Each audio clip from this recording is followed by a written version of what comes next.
Thanks to whom. So in the there is a good pharmacovigilance practices module that is dedicated to signal detection, and really it's a very good document, very methodologic tool to set up your signal detection process. And in this signal detection GPP, it said that a signal could come from many sources. One case, hepatitis, could be a signal because till now you had only some increase in your liver enzymes and that's all, and suddenly you have a fatal hepatitis. Data coming from clinical trial, from study, post-interventional study, from literature, from ultravigilance, because ultravigilance is doing a lot of signal detection in their database. It's open, the ultravigilance? You have a special group for signal detection in ultravigilance. But it's open, it's public? A lot of things are public in ultravigilance. I just tell you, go to email. You stay during 2-3 hours to understand how it's built, and then you understand you have a very good tool for your signal detection. And one of the source of signal detection could be when you sit down, you take all your aggregate data. It's the time of the PSUR, because you have never noticed that you have an increase into your muscle pains, and that you have never mentioned that you have an increase of your platelets or something like that. It's only when you're taking everything together that it's coming from the PSUR. So this means that PSUR is one of in your process is one of your sources of signal detection, is one of the best time to do your signal detection. So there is a methodology which is very well described. What are the criteria to validate a signal, the clinical significance, how many cases do you have? You know, sometimes there were some threshold of 3 cases as very good signal, but sometimes 1 case is enough. And is it consistent with your data? If you have an hepatitis, have you have any flavor that you could have an increase of your hepatitis enzyme, hepatic enzyme? Is there any explanation about what is the matter? And do you have some analogies such as in the therapeutic class? What is the strength of your data? So this is what you have to do when you have a signal. This is what you have to do when you have a signal from the literature. This is what you have to do when you have a signal coming from your PSUR. So the process, and it's also a message that you have to take home, that when you have to set up your process for signal detection, first of all, it's product related. You could have a frame, and this is a frame, and now it will be different if you have 5 cases a year or 10 cases a day. You don't look at your database at the same time when you have 5 cases and when you have 100 cases. So first you detect the signal, then you validate it. Is it coming from the newspaper? Is it coming from a chat? Is it coming from a clinical trial? It's not the same. Then, okay, you validate your signal, and you say, now we have to go inside to know if it's what is going on. And then you say, what is the priority? One of the priorities, severity, the special population. There is children which are involved in this problem. And one of the criteria of priority was very amazing for me. Is it in the media? you are doing your PSUR, you see a signal, you have 3 signals. The first signal is the one which is in the media. Why? Because the authorities, they don't want to have a noise. They don't want to have things like mediator, they don't want to have things like virus, they don't want to have things like that. And so do we. Then you make an assessment of your data. You think, do I have to have more data, to have a registry or something like that? What action do I take? Action, action, action. And of course, you have to exchange this information with the authority, not at the end of the process. If you have a death at the beginning of the process and it's a child, you start to doing, before analyzing anything you do, you start to work with the authority. And this is what has been set up in the European agency. It's a special group for signal detection. You validated a signal, even if it's not validated, you send it. So all of this is something that you find a signal in the PSUR, you have to discuss the signal, you have to say what I will do. I have seen that I have an increase of my cardiac events. I want to review all my cardiac events from the very beginning of the story and review it by a cardiologist and not by a hematologist. Another way of just to show the link with the medical and scientific approach is what method do I use to look at my database, the SOC or the SMQ? What is the relevant query method? If I have the SOC is a system organ class. If I have reactions that are very specific to one organ, nephrotoxicity, cardiotoxicity, I will have, when I'm querying my database according to the SOC, I will have all the cardiac events. However, if I have hypersensitivity, look at what we have. We have several grades. First, mucocutaneous, a rash.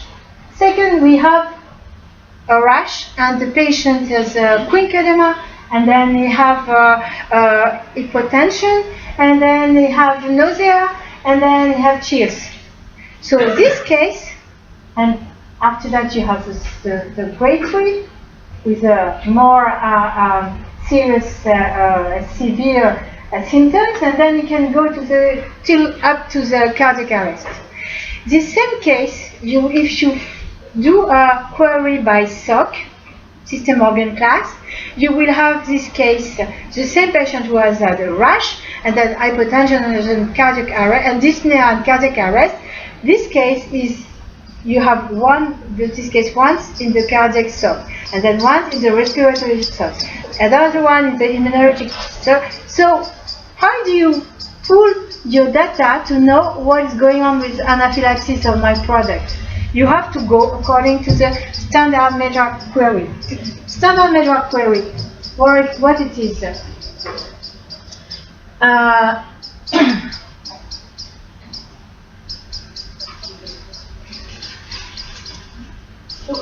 A standard measure query, what it is? It's something when you are coding your reaction in the metra, you are coding into a SOC, system organ class, cutaneous, cardiac.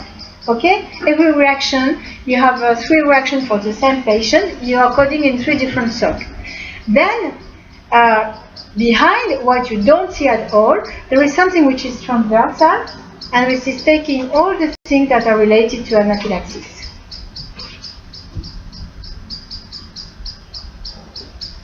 And for instance, if I have to analyze a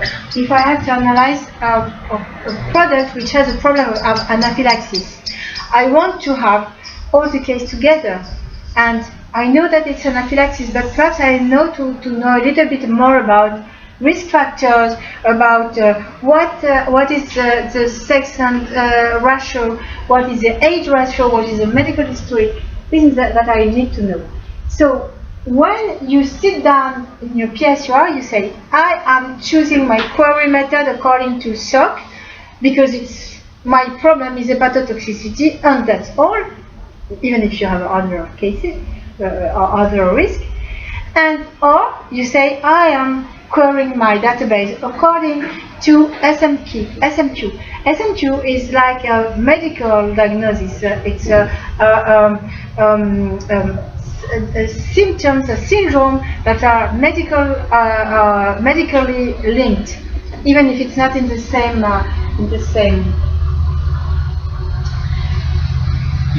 Then PSUR, DSUR, RFA. DSUR is the development safety update report that we are doing in the clinical trials. One idea behind all of this document is one product with all your indications, all your formulations, all your strengths. One product with one document. Because what is going on with subcutaneous or the IV and the oral and the gel, whatever, I want to know exactly what is going on. Sometimes you will have a different analysis according to the kind of strengths or to the administration route. However, I want to have the full overview. What they have done is that they have taken a modular format, and the modular format you can copy and paste between each of the reports. Each one has a different goal, a different objective, and it's a different reader. However, when I am into post-marketing, I want to know what is going on in the clinical trials. When I'm in the clinical trials, I want to know what is going on in the post-marketing. And when I'm in the RMP, I want to be proactive and to propose action and to have a management of the benefit risk. So here you have in the GVP, you have the modules that you can cut and paste. You take one section and you put it in the other document. It's the same, and because they have also harmonized the calendar, you can do that. And the same for the PSUR and the DSUR.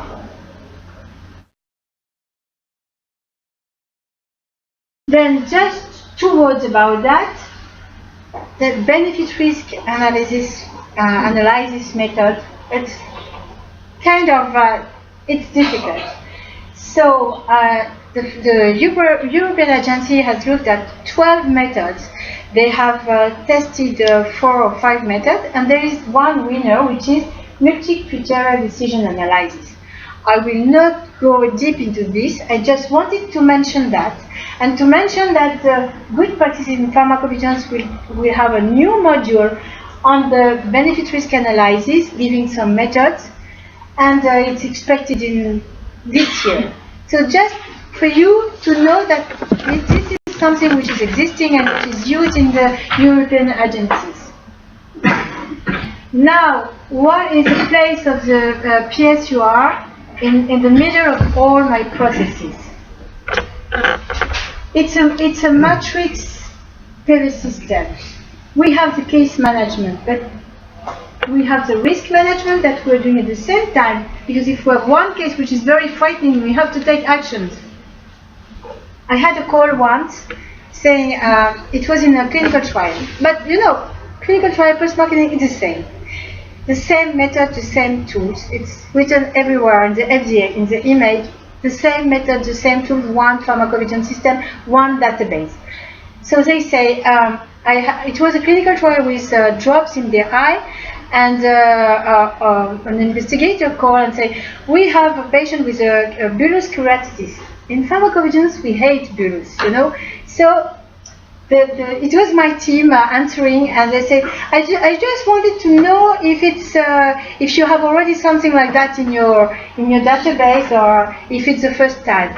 And but it's not going to the hospital. I don't think that it's related. And my team immediately transfers the call, and I told to the physician, I want to have this case as medically significant.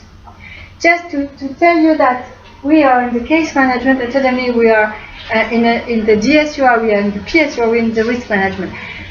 So this case, which was not related, unexpected, but not related and serious, suddenly a new investigator replaced the old one and the previous one and said, no, I think that it's related. So it was a PSUR to be reported. For the company, it was terrible. It was the first product, the first, we have asked the DSMB to look at that, the ophthalmologist to look at that, and the case report was 3 pages of narratives. And in the PSUR, it was an event of interest, and so we have said this event will be looked at like, so it's just to tell you that it's not something which is separate. It has to be in parallel, and the periodic reports, all this must be in parallel and photographed. You have the QPPV must have the overview of everything, which will be described in the PV system master file, and it's according to the good pharmacovigilance practices. We have a lot of input data. You have the notification, spontaneous, you have the clinical data, and then you have many people coming and interfering with you. Interfaces, the quality, the human resources, because you need to have, suddenly you have 800 cases. And you have to deal with that, and you're alone. And the regulatory affairs, you have a lot of people who are interfering with you, and so you have to have all these people understand the organization. And you will have to work on safety specification with a picture of all these processes, with a circle of quality to always improve the system. And with communication not only internally, but to your partners, to your contributors, the regulatory affairs, the marketing, the clinical trial. Now let's go to really hands-on. Who is doing what? Headquarter, affiliate. Headquarter, you gather all the data from all countries, the data from clinical, from non-clinical, from post-marketing. You have the contact with partners, you know who is supposed to do what in your safety data exchange agreement. You're the one to take the decision because you have the whole picture. And many of the headquarters are doing also the submission, following the assessment report, taking the action. But of course, who is in contact with the patient, with the physician? People who are in the affiliate. They have the direct contact. If there is a misuse, they will know. For instance, my first job was in Leo Pharma, and I had to work with a low molecular weight heparin. 6 months after my arrival, of course, it's bad luck for the company, but 6 months after, we had a huge cluster of cases of hemorrhage and death, and France was the only country, and I remember the Danish headquarters saying, how do you treat your old people, your elderly people in France? Are you crazy? And because France was the first one to use a low molecular weight heparin, the first time that we came with 1 injection instead of 2, people from some, the market, the hospital has changed the product. And they say to the sales rep, I don't know, we know to use a low molecular weight heparin for years. We don't need you. And so what they did 2 times instead of 1. So it's just an overdose. Who knows that? Affiliates. So you have to be close to your affiliates to know what is going on in the field. And also your partners. And I think that with the altoxin problem, we have seen how much people were involved. The affiliate have some information that in the very, very high level, they didn't know that they were so much problem, and they were not so much reactive. Now, the affiliate, what do we have to do? First of all, we have to read the PSUR and the assessment report. We have to know what's going on, and especially when we are the marketing authorization holder. And when we see something like in France, we have an increase of hemorrhage because they are it's a misuse of the product. Just tell your headquarters immediately, and you have to check that the PSUR has been sent, that your cases have been inside of the PSUR. It has happened once to me. You know, I was not liked very much by my headquarters, and I saw that in the PSUR they have 10% of the French cases, and the French pharmacovigilance was almost 50% of the cases were coming from France. And in this PSUR, for a very old product but very strong product, 10% of cases, I thought, I don't send this to my authority, to my French authority, I'm sorry. It was just a mess, a balagan. When you will have a decision will be taken, actions, educational material, I want to have a distribution, performance distribution link. I want to have a negative pregnancy test. Who is doing that? Affiliate. So you have to understand what is going on, and not only that, but you will tell to your headquarters, you know, your educational material that I've translated in French, in Hebrew, in whatever. The physician, they don't like it, they don't understand it. You have to change this and this. They don't understand it. So you have to give that. And it's not forbidden to send a comment to your headquarters. Sometimes it's not welcome, and sometimes it's not nice. However, you have to do it. And especially if you are the marketing authorization holder, you have your own responsibility. So you can be the one also to say, okay, we have our responsibility. You have also you must give us something that we need. For example, can you give an example? This, this antibiotics, anti-staphylococcic, you can write also a local PSUR, no, a local annex. You know, at some time, at some point of the time, in France, they were asking to have a French appendix. And when we had this problem of hemorrhage in France, that we had 100 cases of hemorrhage and 30 deaths or something like that, and nothing outside. So the headquarters sent a PSUR for me like that, and my annex was like that. Because I had a lot of things to say, and the headquarters was not even very involved in this management. And about this antibiotics, I came to them and said, I saw a signal. What I will write in the French appendix that we will look at these cases. So I have committed myself to something that has to be done by the headquarters. Okay, here you can have your head cut. Yes, this is the risk. Benefit risk. Go back to that. Now, I know that everybody is waiting for this. For this, what do you have to focus on when you are receiving a PSUR from abroad, and that you have to make a summary for the Israeli Ministry of Health?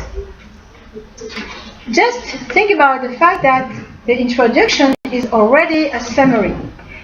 It's because in this introduction you have the indication, you have the exposure, you have the risk, you have the actions, the conclusion. So you have already everything. So you can rely on that first. You can rely on that, yes. You can rely on that. It depends what is your confidence and your trust from your headquarters. You know, yes. Sometimes you have confidence and sometimes you don't have. Well, in my case, when I was in France and I had this company, I knew that people didn't want to write anything in their case. When we have an overdose and I was saying hemorrhage and I was saying risk factor and the patient has an overdose, the headquarters called me. Why you are writing something? You don't write anything. Hemorrhage and it's. You don't write anything. And I said, but we have an inquiry from the French agency. We cannot not analyze this product, this problem. So now you have read the introduction. But you want to have your own, and of course you need to know your product safety profile. So you are going to all the new section that I have been through all these days. You have to compare the signals table. Is it something that you are already knowing? Is it something that you have received before, or is it something that suddenly after 3 years you receive something, boom, and you didn't know that it was on New Zealand or something like that? And compare with what you have already received and what you have in Israel. Risk evaluation just will define you what are the events of interest, meaning that when you will receive a case of neutropenia, you know that this is an event of interest that you will have to follow up and follow up till you have all the information. Sometimes you have a headache or you have something that are really very understood and that is not, where do you have to put your effort? This is here that you know what it is. And also, according to your own signal detection, what is going on in Israel? Do you see that it's in the PSUR? Like I've seen that in the PSUR they have only 10% of my cases. No, I don't want to send that to the French agency.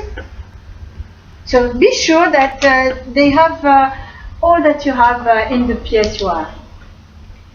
Then look at what action has been taken for safety reasons in other countries. It's written there.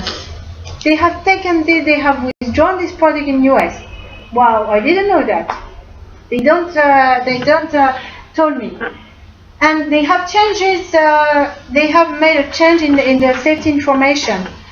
Now it's forbidden for a patient having a renal insufficiency. Okay?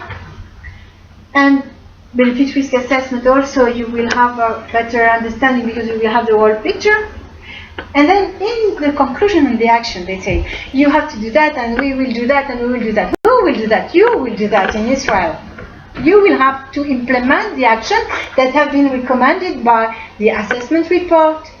And of course, it's obvious, assessment report from the PRAC, it's very precious for you because they have read everything, and the summary of the assessment report is your main tool for doing your summary.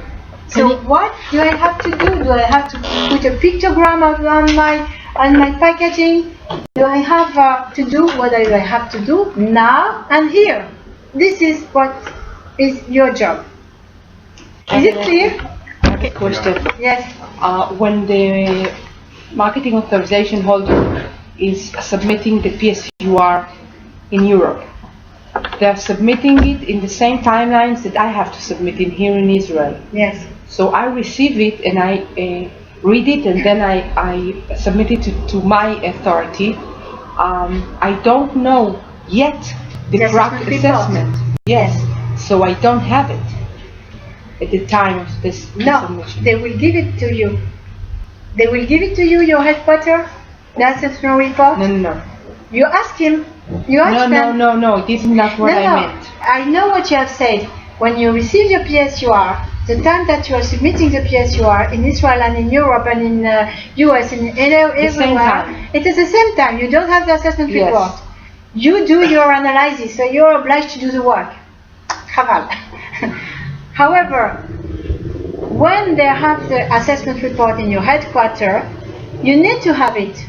And anyway, it's on the website. So you have to tell to your headquarters you have rights and duties. And this duty is to send me the assessment report, because I will have to send it to my authority. Excuse me? Yes? How much time after the PSUR is submitted? I think that it's just not sure that it's in the slide. I think that it's 60 days for the assessment, first assessment. Then it's sent to the CHMP and to the industry, the company. You have 30 days, I think, and after that you have again 30 days. So it's very, very on tracks. What, 60 days altogether? No, more. Yes. I think that, I'm very bad with figures. Very 3 to 4 months. Yeah, it's more 120 or something, even more. But anyway, you will have it. It's a requirement you cannot go without. Now, for the one who are writing the PSUR, just to give you a roadmap, where do I start? How do I organize myself? First, you prepare your input data with your contributors. You should go to your marketing and sales and ask them, please, can you give me your exposure data for yesterday? No way, you will not have them. So, few months before, you start to meet with all stakeholders, regulatory, clinical trials, sales and marketing, and you explain. You explain what you're doing, what is a PSUR, why you need to have the sales figures, which is very often something which is secret and they don't want to share. And when do you need this information from the regulatory affairs, the regulatory status of your product? So you explain and you set up an internal procedure, not something that is just something that everybody is signing, and you set up your calendar. And then, just for all the following, D0 is a data log point, okay? Then, few months before, again, now you have done that with all your contributors. Now, you do that with your team, even if your team is you and yourself, and that's all. First, you write your SOP to be sure that you're following the same track every time.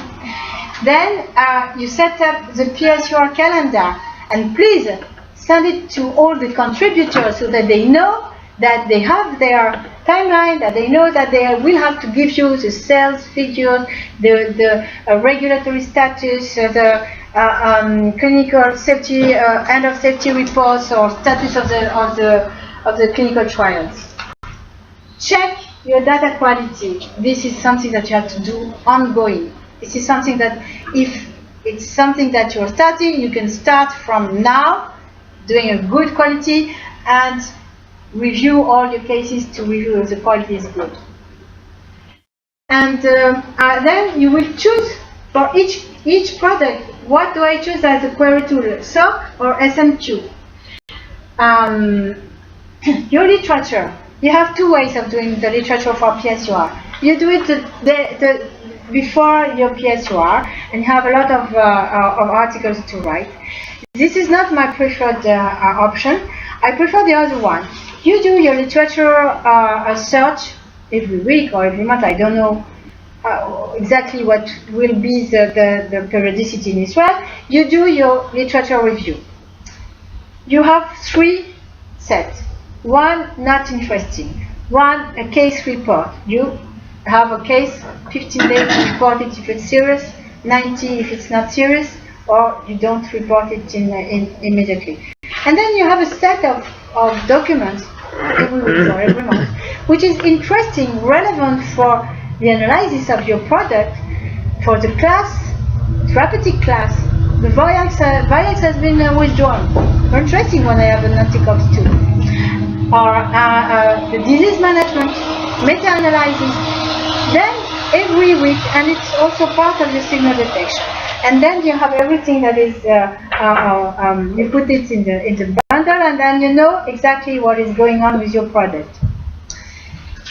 And a few weeks before, send a reminder. Just tell them, hello, do you remind that, what is a PSUR? You remind that at this date that I've already given to you, but I'm very kind, I'm just reminding you, please just send me this data at this and this and this date. I need this and this and this information. And what you can do is also before, a few weeks before, you take back the previous PSUR, the previous GSUR, your risk management plan, you sit down and you have everything in head, because you know what will be changed in the next one that you will write. Then after that, you have written your PSUR, you have to follow up. You have recommendation from the PRAC or from the Ministry of Health from Israel. You have actions to be taken. You inform all your contributors. You have to change your SMPC. You have to inform your regulatory affairs. You have some warnings you have to tell to your sales, marketing and sales. You decide what are the communication actions that you will take to communicate about the risk. And then you set work plan. When, who is doing what. So I have tried to put some deadline for you to remember what you have to ask, like a checklist. And you have your checklist when you have to ask it and when you need to receive it. So, for instance, you have first to gather all the reference information, the company core safety information, all the information about the labeling, what is listed, unlisted, expected, and unexpected, all the national SMPC if you have your headquarters. What are your signal detection reports, your PSUR, your DSUR, your RMP? You gather all the information.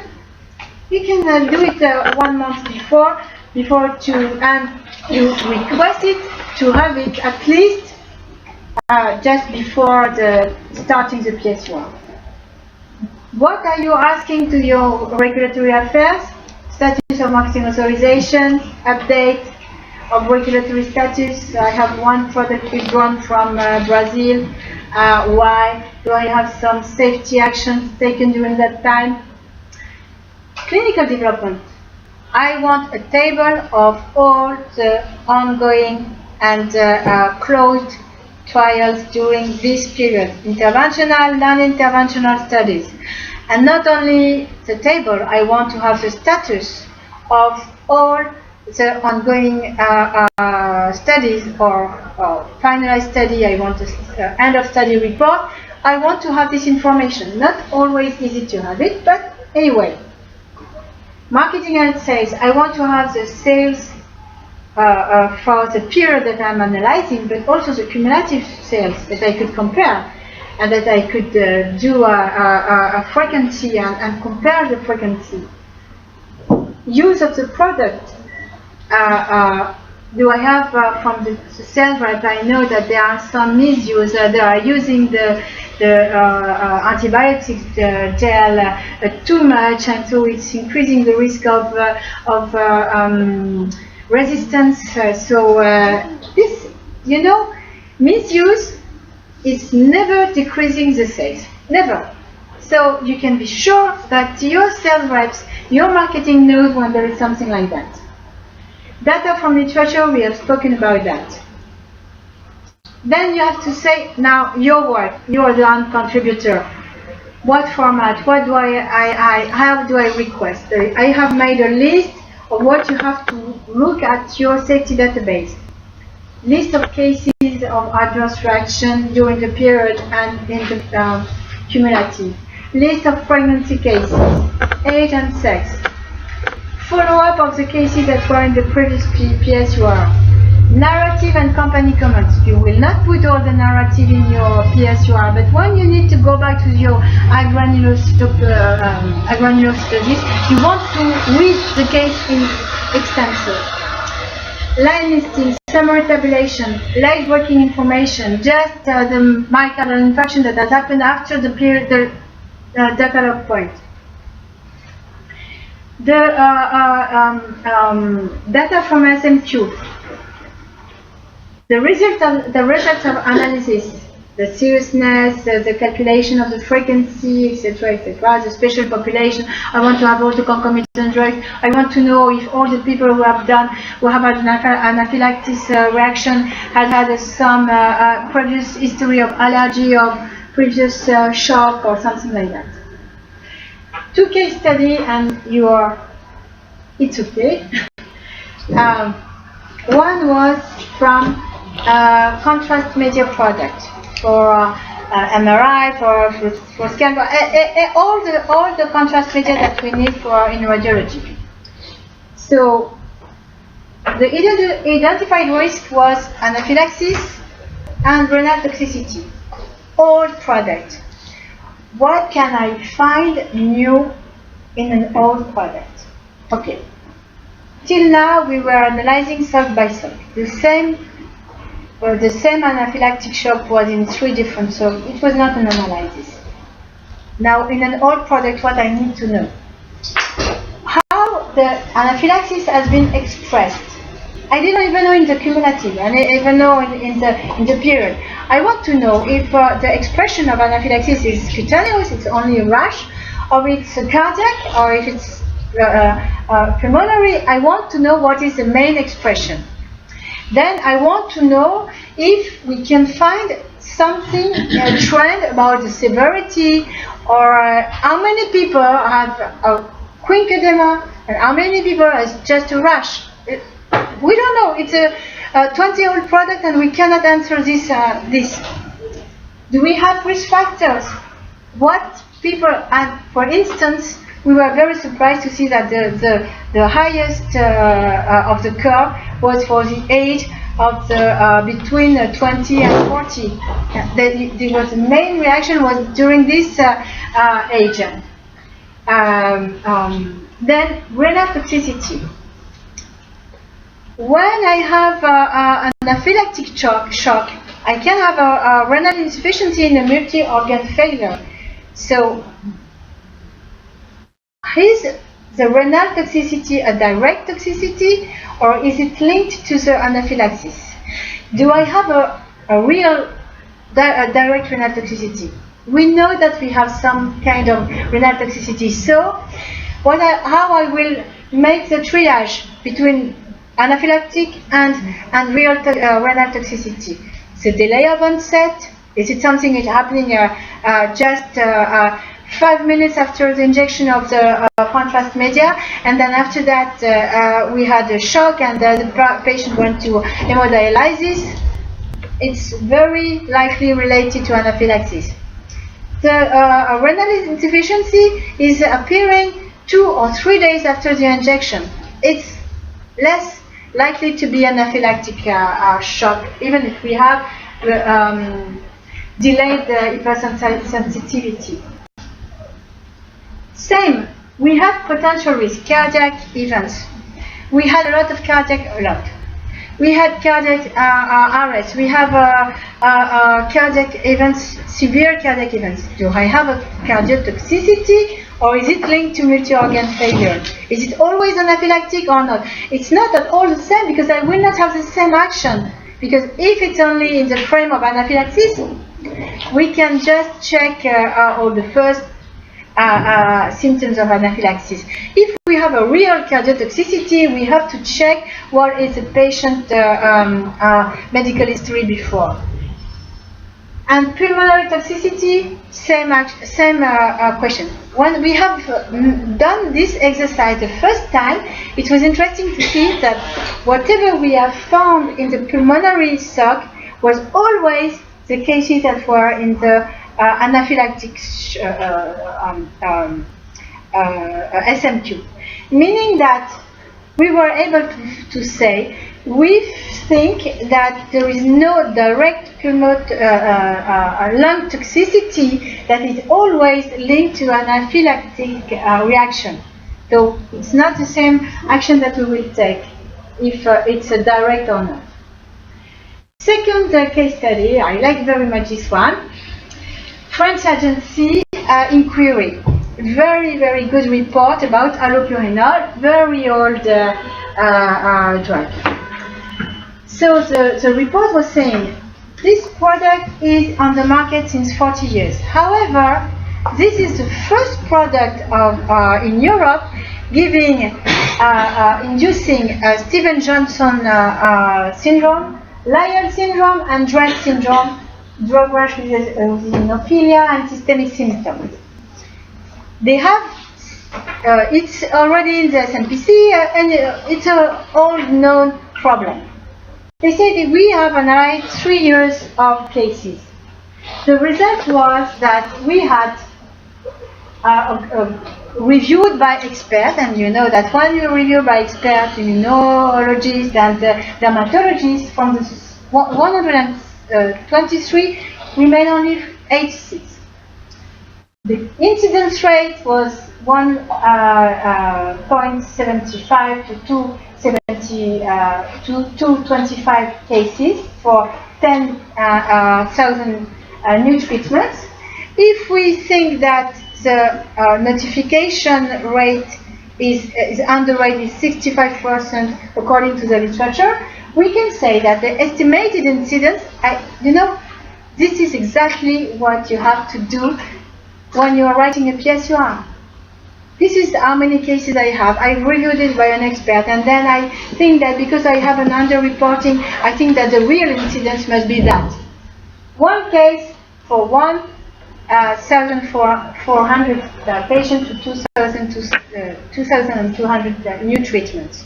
High rate when we know the outcome of this Lyell and Steven Johnson. It's really frightening.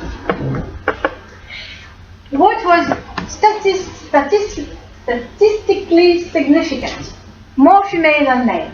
Higher dosage for the people who have experienced this reaction. We had on the SMPC, we must adapt the dose according to the renal function because there is an induced overdose. However, this adaptation was not respected, and more than half of the reaction where prescription was not a good indication. Conclusion: very high incidence. The posology adaptation was not respected, and misuse is frequent. So we have to, our focus is to prevent the misuse, do not prescribe for asymptomatic hyperuricemia, prevent overdose. We do increase in the dose, even for people who have no renal problems. We do it for all patients because physicians will not look at the creatinine clearance and they will not be aware of that. Early detection of toxidermia. Tell to your patient the first little problem on your skin, stop the drug. Stop the drug, go to the physician. You will know that sometimes it's very important not to stop the drug. And sometimes it's very important to stop the drug, go to the physician. And the prognosis of the early stop of the drug is tremendous. The difference when we stop immediately and when we stop too late, it's just a problem of death and life. How do we do that? We change the SMPC, we change the patient leaflet, we send a dear healthcare communication, professional communication, the dear doctor letter. So I thought that this was a proposal from the French agency. I thought, okay, we can do better than what they are proposing. And they have the Princeps, the original molecule, the product, and they have 20 people with generics. So I was working on that time for a company having a generic, and it was a pharmacist group. We have proposed the following to the National Commission of Pharmacovigilance: set up warnings, pop-ups in the software of prescription and dispensation, saying, don't prescribe to hyperuricemia without symptoms. Tell to your patient to stop the product if they have some skin problem. Adapt the dose. When you are prescribing, the doctor, when you are dispensing, the pharmacist. Train the sales reps or the representatives that are going to the pharmacy. Write an article in the monthly journal of this little group, a newsletter. We have an annual meeting, present what is a toxidermia, what is a Steven Johnson, what is a Lyell, and give them a list of all the products. Emailing to all members of all these pharmacies that are group of this pharmacy. We have the portfolio, we can do that in Israel. This is one of the wonderful tools that we have in Israel. And we can say, we want to have an additional monitoring, put a black triangle and say, just warn you, warn that you have to report any adverse reaction. What was was accepted by the French agency. Do you have something in mind? Nothing. They have told me, you have sent us a very nice and interesting letter. It was, 100 people, all the pharmacovigilance commission, National Commission of Pharmacovigilance, and the president was asking me, could you please present us your very interesting proposal for prevention actions?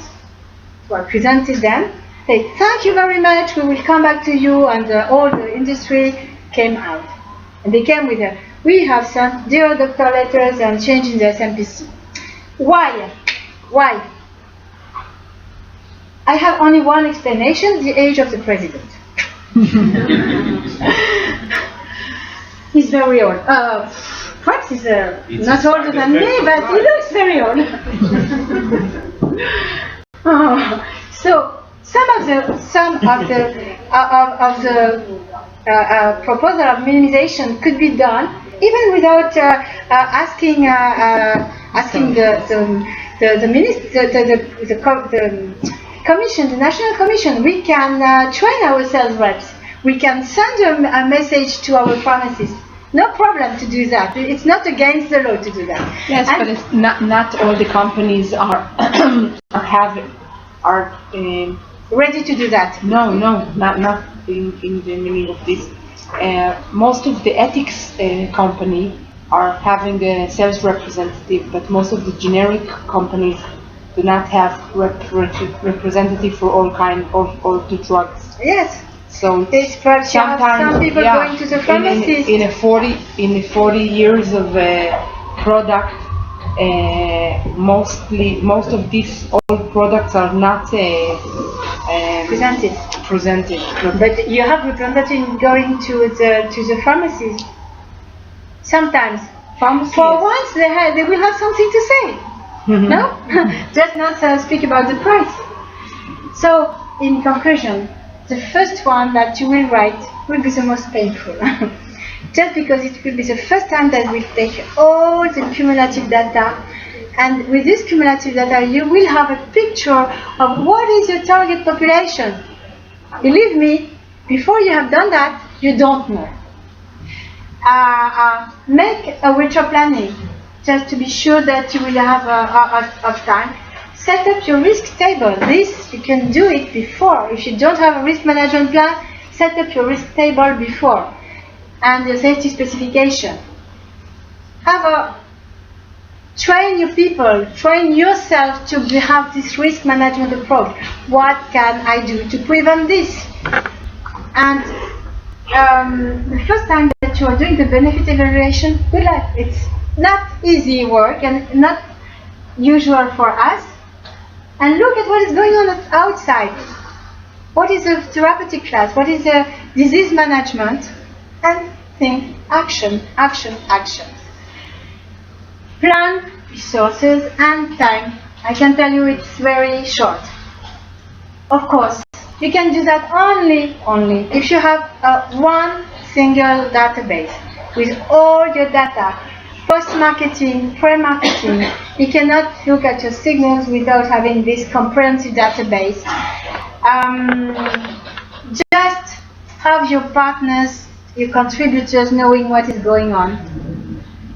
And you have to prepare your calendar, prepare yourself, organize, read documents, review signals, communicate results. People who have given to you a lot of information, give them back the information and follow up the recommendation of the assessment and set up and follow up the action. And also you will have to measure the effectiveness of your action. One case that I would like to tell you, because it's exactly why I like risk management. Again, it was when I was working with low molecular weight heparin. I had a call with a patient who had retinal hemorrhage and hematuria. The patient was hospitalized for that. She has received a low molecular weight heparin as a treatment of deep vein thrombosis to prevent the pulmonary embolism. When she went to the hospital, they make a ultrasound, and they found that she didn't have any deep vein thrombosis. It was a wrong indication and a wrong diagnosis, but the physician has not made the ultrasound to confirm the diagnosis. The patient went outside of the hospital and was blind. I think that for me, this case, we cannot, as a industry, we have the duty to train people that this will not happen. That it's something that the sales reps must know, that you have to confirm the indication, because the benefit was zero and the risk was high. Just to tell you why I'm now so much, I like so much risk management. What can I do to prevent that to happen a second time? So, and it's the end. Just to tell you, next topics will be safety database, because I had a lot of questions regarding that. Electronic transmission, E2B, UDRA vigilance. We will welcome Delphine Beltram. She's head of pharmacovigilance of Hospice Civil de Lyon. It's in the middle of France, and she's the expert of the pharmacovigilance group of IMEI. It will be in Tel Aviv on the 5th of May, and it will be hosted by a very young company with very interesting tools that I wanted to bring to Israel because it's really interesting, which is EV-Drug. And thank you. 5th of May is I'm not finished. Thank you. Two slides. It's Yom HaZikaron, 5th of May. Yom HaZikaron. So you will remind it. What? No, it's I will. So we will have to. Before Yom HaSmoke. It's the night before Yom HaSmoke, so it's a holiday here. Okay, now think about it. Okay, we will do. So thank you to the Pharmacists Association, to Bioforum, Yodit and Shifa, and website will be soon online with a presentation. Just to tell you that Hot Topics is twice every 2 weeks, 2 months. Just please, 2 slides, just a little bit of patience. Just that we are working here with the Hot Topics, but we have also something with Tel Aviv University, which has included pharmacovigilance course in the intensive summer course of epidemiology. We'll have we'll have certainly 2 days of intensive training, especially on risk management plan and minimization action. And we will welcome the ISOP president. ISOP has been approved by the executive committee of ISOP International. And we need one thing from you, which is register to ISOP. For the time being, ISOP Israel is free. We have a 1-year program of Hot Topics. We are pushing everything. Now what we need is to have at least 10% registered to ISOP. If we want to have the confirmation and the official creation of the ISOP Israel in the next annual meeting of ISOP. And this is, you will receive the drug safety, which is a very good journal, which will be a very good tool for your signal detection. And this is really very important. The next one, it's in October 2014, and it will be in China. Please come to go to China. You can host one of the meetings of ISOP. You can host one, and you can also register to the LinkedIn group. And that's all.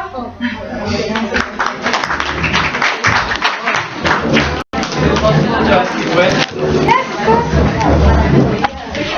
So I have.